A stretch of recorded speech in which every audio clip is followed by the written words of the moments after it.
শহীদ president Ziaur রহমানের কবরস্থানে ওনার মাঝারে আজকে মহান বিজয় দিবস এবং এই মহান স্বাধীনতার ঘোষক শহীদ রাষ্ট্রপতি জিয়াউর রহমান এই স্বাধীনতার ঘোষণা দিয়েছিলেন।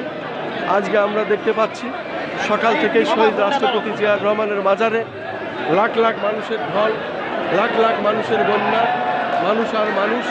এখানে মানুষের আসলে তিলোঠাই নাই, পা রাখার জায়গা নাই। আমরা দেখতে পাচ্ছি সকাল থেকে, যেহেতু ফ্যাসিস্ট শেখ হাসিনার আমলে এখানে মানুষ আসতে পারতো না, তাদেরকে পুলিশ দিয়ে তাদেরকে ধরা হতো, তাদেরকে গুম করা হতো, পালিয়ে পালিয়ে আমরা আসতাম। কিন্তু আজকে আমরা উন্মুক্ত, আজ আমরা মনে হচ্ছে স্বাধীন, এবং এই স্বাধীন দেশে আমরা আজকে এই জিয়া উদ্যানে এসে দেখতে পাচ্ছি লাখ লাখ মানুষের ঢল, মানুষের বন্যা, মানুষের সাগর।